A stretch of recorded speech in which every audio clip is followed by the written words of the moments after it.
Hey, hi, hello. Welcome to my channel. This is Anjali. நம்ம NIOSக்கு English chapters Tamil translation பார்த்துட்ருக்கோம்.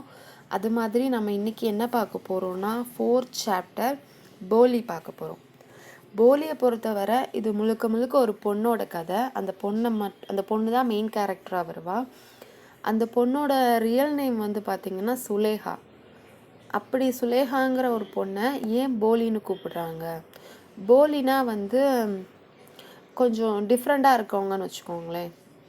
சில விஷயத்த செய்ய முடியாதவங்க, ஸ்பெஷல் கிட்ட அந்த மாதிரிலாம் சொல்கிறோம்ல, அந்த மாதிரி உள்ளவங்கள நம்ம அப்படி சொல்லுவோம். ஸோ அவளை ஏன் அப்படி சொல்கிறாங்க அப்படிங்கிறத இதில் பார்க்கலாம். நம்ம அந்த பொண்ணோட ரியல் நேம் சுலேஹான்னு பார்த்தோம். அந்த பொண்ணு சின்ன பிள்ளையாக இருக்கும்போது 10 மாத குழந்தையாக இருக்கும்போது அவங்க கட்டிலில் இருந்து கீழே விழுந்துடுறாங்க. ஸோ அதனால அவங்க தலையில் அடிபட்டுருது.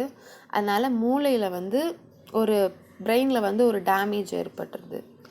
அதனால அவங்க என்ன ஆயிடுறாங்கன்னா எப்பவும் உள்ள நார்மல் கிட்ட விட கொஞ்சம் அப்நார்மல் ஆயிடுறாங்க. பட் அது வரைக்குமே அவங்க நார்மலாக தான் இருந்திருக்காங்க. அந்த ஒரு இன்சிடென்ட்னால அவங்க அப்நார்மல் ஆயிடுறாங்க. அண்ட் இவங்க ஸோ அவங்க எல்லாருமே அவங்க அந்த அப்நார்மல் இருக்காங்க, அதுக்காக அவங்கள எல்லாருமே போலின்னு கூப்பிட ஆரம்பித்தாங்க. ஏன்னா போலியோட மீனிங் நம்ம பார்த்தோம்ல, ஸ்பெஷல் கிட்ட அந்த மாதிரி எல்லாரை விட நார்மலாக இருக்கா, அவளால் அதை செய்ய முடியாது, புத்திசாலித்தனம் இல்லை, அந்த மாதிரி உள்ள மீனிங்கில் வரும். அப்புறம் பார்த்திங்கன்னா இவங்களோட அப்பா பேர் ராம்லால். அவருக்கு 4வது மகள் தான் இந்த போலி என்கிற சுலேஹா. அவளோட ஃபஸ்ட் இன்சிடென்ட் நம்ம பார்த்தோம். கட்டிலேருந்து விழுந்து அவள் தலையில் அடிபட்டுருது. அதனால அவளுக்கு மூளையில் பாதிப்படைஞ்சிருது. அவள் அதனாலேயே ஒரு பின்தங்கிய குழந்தையாக இருந்தா. மற்றவங்கள விட ஒரு ஸ்பெஷல் கிட்ட அவள் வளர்ந்தா. அதனால அவள் எல்லாருமே அவளோட வீட்டில் உள்ளவங்க, சொந்தக்காரங்க, பக்கத்து வீட்டில் உள்ளவங்க எல்லாருமே அவளை போலின்னு தான் கூப்பிட ஆரம்பித்தாங்க. இந்த பொண்ணு பிறக்கும்போது ரொம்ப அழகாகவும் அறிவாகவும் எல்லா வகையிலுமே சிறந்திருந்திருக்கா. அவளுக்கு 2 வயசு இருக்கும்போது அவளுக்கு அம்மம் போட்டுருது. அந்த அம்மை நோய் காரணமாக அவளுக்கு உடம்பு முழுவதுமே பிளாக் பாட்ஸ், கரும்புள்ளிகள் உடம்பு ஃபுல்லாக வந்துடுது. அது அப்படியே நிரந்தரமாக உடம்பு ஃபுல்லாக சிலது போகும். அவளுக்கு அப்படியே ஃபுல்லாக அவள் வளரவும் அந்த கரும்புள்ளிகள் அப்படியே இருக்க ஆரம்பிக்குது. அது மட்டும் இல்லாமல் இந்த சுலேஹா 5 வயது வரை பேச முடியாமல் ரொம்ப திணற ஆரம்பிச்சிட்டா.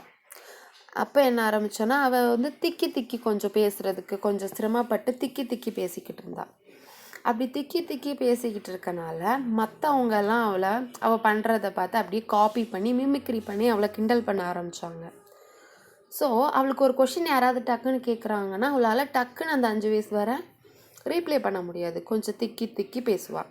அப்போ அப்படி பேசுகிறத அவள் கிண்டல் பண்ணுறதை பார்த்துட்டு அவள் என்ன சொல்கிற அவள் அந்த பேசுகிறதையும் ஃபுல்லாக குறைச்சிக்கிட்டா. சரி, நம்ம பேசினா கிண்டல் பண்ணுறாங்கன்னு சொல்லி பேச பயப்பட ஆரம்பிச்சிட்டா. ஓகே, நம்ம அப்படி திக்கி பேசினா பயப்பட்டுரும், ஏதாவது சொல்லிடுவாங்களோன்னு பயப்பட ஆரம்பிச்சிட்டா. அதனால் அவள் பேசுகிறத அப்படியே குறைச்சிட்டு ரொம்ப சைலண்ட்டாக ஆயிட்டா. அந்த நம்ம ராம்லாலுக்கு 3 மகன்கள் 4 மகள்கள். ஓகேவா? அவங்க அவங்களோட பசங்க 3 பேரையுமே வெளியூரில் படிக்க வச்சு, ஸ்கூல் முடிக்க வச்சு, காலேஜ் முடிக்க வச்சுட்டாங்க. இவங்க ஒரு நல்ல வளமான விவசாயி குடும்பத்தை சேர்ந்தவங்க. அங்கே சாப்பிட்றதுக்கு குடிக்கிறதுக்கு எல்லாமே நிறைய இருக்கும். அதில் அவங்களுக்கு எந்த கஷ்டம் பஞ்சமும் கிடையாது. அதே போல் இந்த ராம்லாலோட மற்ற குழந்தைகள் எல்லாமே ரொம்ப ஆரோக்கியமாக நல்லா சிறந்து வளர்ந்தாங்க.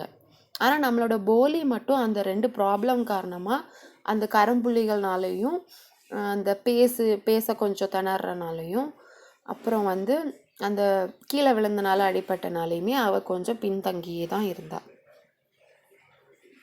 கொஞ்சம் ஆரோக்கிய நிலையும் அவளுக்கு கொஞ்சம் கம்மியாக இருந்துச்சு. மற்றவங்கள கம்பேர் பண்ணும்போது இவள் எல்லாத்துலேயுமே ரொம்ப லீனாக அந்த மாதிரி இருக்க ஆரம்பிச்சிட்டா. மகள்களுக்கு நம்ம 4 மகள்னு பார்த்தோம். அவரோட முதல் பொண்ணு பேர் வந்து ராதா. அவங்களுக்கு ஆல்ரெடி வந்து மேரேஜ் ஆயிடுச்சு. 2வது மகள் பேர் வந்து மங்களா. அவங்களுக்கு வந்து இப்போ மேரேஜ் நிச்சயிக்கப்பட்டிருக்கு. நிச்சயதார்த்தம் சொல்லுவாங்களே, அது நடந்திருக்கு. அதுக்கப்புறம் வந்து ராம்லால் அடுத்து யாரை பற்றி யோசிப்பார்னா அவரோட 3வது மகள் சம்பா. ஆனால் அவர் சம்பாவை பற்றி யோசிச்சும் அவர் என்ன திங்க் பண்ணுறாருனா, அவள் அழகாக இருக்கா, நல்லா புத்திசாலித்தனமாக இருக்கா, ஸோ அவளுக்கு மாப்பிள்ளை கிடைக்கிறது அவ்வளோ கஷ்டமாக இருக்காது, ஈஸியாக கிடச்சிரும் அந்த மாதிரி யோசிச்சுட்டு அவரோட சிந்தனை எங்கே போகுதுன்னா நம்ம போலியை நோக்கி போகுது.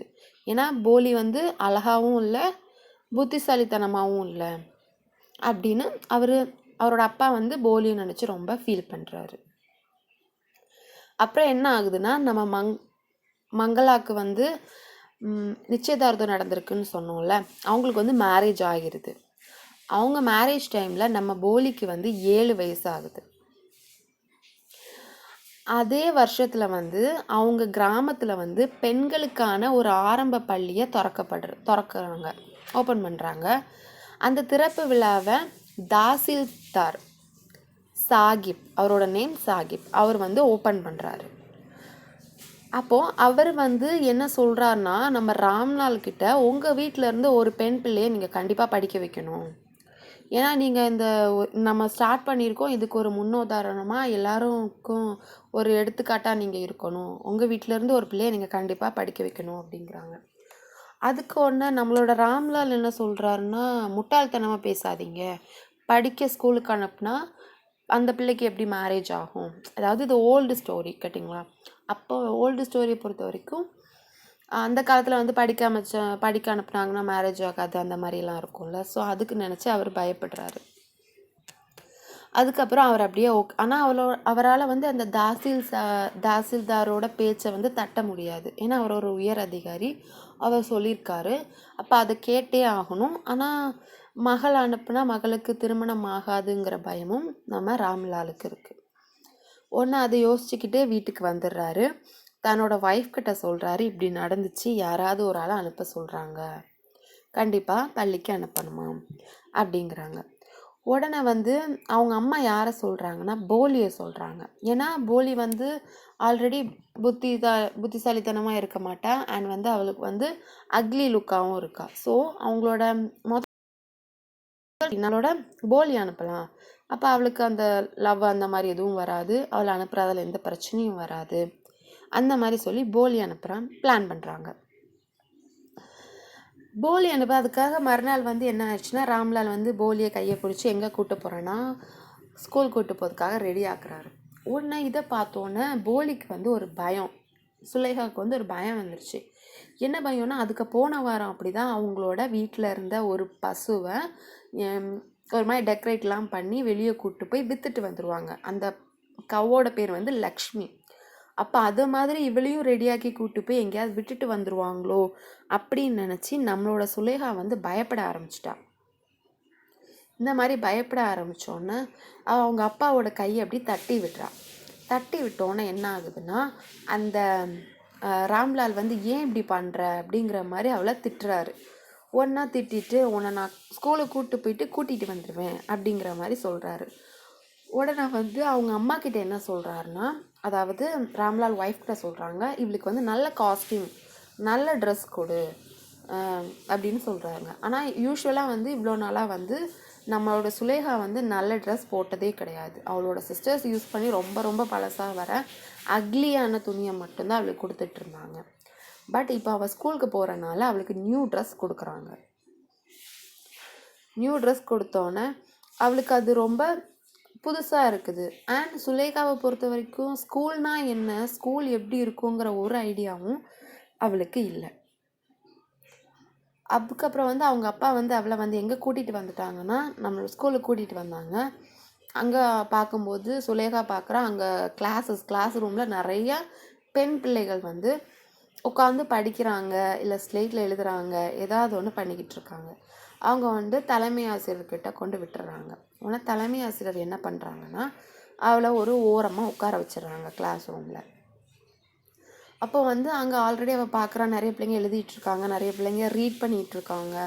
அந்த மாதிரி அந்த கிளாஸ் மூவ் ஆகிட்டுருக்கு. அந்த டீச்சர் வந்து பிள்ளைங்கக்கிட்ட நிறையா இன்னும் பேசிக்கிட்டு இருக்காங்க, சொல்லி கொடுத்துட்ருக்காங்க. இதெல்லாம் வந்து நம்மளோட போலி வந்து வாட்ச் பண்ணிகிட்ருக்கா. ஏன்னா அது அவளுக்கு இது எல்லாமே இது புதுசாக இருக்கிறனால அதை வாட்ச் பண்ணிகிட்ருக்கா. இந்த மாதிரி வாட்ச் பண்ணிகிட்டே இருக்கும்போது அந்த டீச்சர் வந்து நம்ம சுலேகாவை பார்த்து, லிட்டில் ஒன், உன்னோட நேம் என்ன அப்படின்னு கேட்குறாங்க. நம்ம போலிக்கு தான் வந்து திக்கும்ல, அப்போ அவள் திக்கி திக்கி திக்கி சொன்னது அவங்களுக்கு வந்து அவளால் சொல்ல முடியல. போ போ போ அந்த மாதிரி மட்டுமே சொல்கிறா. அவளால் ஃபுல்லாக சொல்ல முடியல. திக்கி திக்கி திக்கி திக்கி அவள் பேரை போலின்னு சொல்கிறா, ஆனால் ரொம்ப திக்கி திக்கி திக்கி திக்கி சொல்கிறா. அப்போ வந்து அந்த திக்கி சொல்லிவிட்டு அவளால் அந்த ஃபுல்லாக சொல்ல முடியலேங்கிற ஒரு டென்ஷனில் அவள் அழுதுடுறா. உடனே வந்து அதுக்கப்புறம் வந்து அந்த டீச்சரையும் அங்கே கூட இருந்த பிள்ளைங்க ஸ்டூடெண்ட்ஸ் யாரையுமே அந்த போலியால் ஃபேஸ் பண்ண முடியல. அவளுக்கு ஒரு மாதிரி அந்த டென்ஷனில் அழுது யாரோட ஃபேஸையுமே ஃபேஸ் பண்ண முடியாத மாதிரி ஒரு சுச்சுவேஷனில் போயிடுது. அப்படி ஒரு சுச்சுவேஷனில் போன உடனே என்ன ஆகுறான்னா, அவள் அப்படியே போய் ஒரு சரௌண்டிங் ஒரு மூலையில் போய் உட்காந்து அவள் அப்படியே அழ ஆரம்பிக்கிறாள். அது ஈவினிங் ஆயிடுது, பெல் அடிக்குது, பிள்ளைங்கள்லாம் வீட்டுக்கு போக ஆரம்பிச்சிட்டாங்க. நம்மளோட சுலேகா இன்னுமே அதே இடத்துல உட்காந்துருந்தோன்னா டீச்சர் கூப்பிடுறாங்க. டீச்சர் கூப்பிட்டுட்டு, என்னம்மா என்ன ஆச்சு, ஏன் இப்படி அழுதுகிட்ருக்கங்கிற மாதிரி கூப்பிட்டுட்டு அவள் அதுக்கு ரெஸ்பான்ஸ் பண்ணல. அப்புறம் போலி அப்படின்னு ஒரு அன்பாக கூப்பிட்றாங்க. இது வரைக்கும் அவளை போலின்னு கூப்பிட்ட எல்லாருமே ஒரு மாதிரி கோவமாக டென்ஷனாக அந்த மாதிரி தான் கூப்பிட்ருக்காங்க. இந்த டீச்சர் அவளை ரொம்ப அன்பாக கூப்பிட்ட உடனே அவளுக்கு ஏதோ ஒரு ஹாப்பினஸ் வந்து அவள் எழுந்து வர ஆரம்பித்தாள். வந்த உடனே அந்த ஆசிரியர் என்ன கேட்குறாங்கன்னா, நீ வந்து ஏதோ ஒரு விஷயத்துக்கு நீ பயப்படாத, பேசுகிறதுக்கு பயப்படாத, நீ தைரியமாக பேசு அப்படிங்கிற மாதிரி சொல்கிறாங்க. இது வரைக்கும் அவகிட்ட எல்லாருமே கட்டளையா ஒரு மாதிரி ரூடாக பேசுகிற இடத்துல இந்த டீச்சரை வந்து அவர்கிட்ட ரொம்ப தன்மையாக பேசுனது அவளுக்கு ரொம்ப பிடிச்சிருந்துச்சு. அப்படி சொன்ன உடனே அது மறுபடியும் அவங்க கேட்குறாங்க, உன் நேம் சொல்லு அப்படிங்கிறப்போ அவள் அழகாக திணறாமல் திக்காமல் போலின்னு கிளியராக சொல்கிறான். அப்படி சொன்ன உடனே அவளுக்கே ஒரே ஹாப்பினஸ், நம்ம சொல்லிட்டோமா அந்த மாதிரி ஆயிடுச்சு. அந்த மாதிரி ஆனோன்னே அந்த டீச்சர் வந்து சூப்பர் சூப்பர் அப்படின்னு சொல்லி அவளை நல்லா தட்டி கொடுத்து பாராட்டுறாங்க. அப்புறம் வந்து அவளுக்கு என்ன கேட்குறாங்க, தடுமாறாமல் இருக்கணும்னா நீ ரொம்ப கான்ஃபிடெண்ட்டாக இருக்கணும், நீ எதுக்குமே பயப்படக்கூடாது, நீ கண்டினியூஸாக பேசுகிறதுக்கு நிறைய முயற்சி எடுக்கணும் அந்த மாதிரி சொல்கிறாங்க. அதுக்கப்புறம் நம்ம போலி என்ன ஆரம்பிச்சிட்டான்னா கொஞ்சம் தடுமாறாமல் பேசுகிறதுக்கு ட்ரை பண்ண ஆரம்பிச்சிட்டா. ஏன்னா அவளை ஹாப்பின்லாம் சொன்னோன்னே அதுக்கு என்ன சொல்கிறாங்கன்னா, அதுக்கு நீ ரெகுலராக ஸ்கூலுக்கு வரணும், நிறைய புத்தகங்கள் படிக்கணும், முதல்ல ஒரு புத்தகம் தருவேன், அதுக்கப்புறம் அதை விட பெரிய புத்தகம் தருவேன் அப்படின்லாம் சொல்கிறாங்க. இந்த மாதிரி கண்டினியூ ஆகிட்டுருக்கு. இதோட பார்ட் 2 வந்து நம்ம நெக்ஸ்ட் வீடியோவில் பார்க்கலாம். Thank you so much for your supports. நான் கண்டினியூஸாக வீடியோஸ் போடுறேன் அண்ட் ஹிஸ்ட்ரி வீடியோ இருங்க, நான் சீக்கிரமாகவே அப்லோட் பண்ணுறேன். என்னை கண்டிப்பாக சப்ஸ்கிரைப் பண்ணிக்கோங்க. தேங்க்யூ.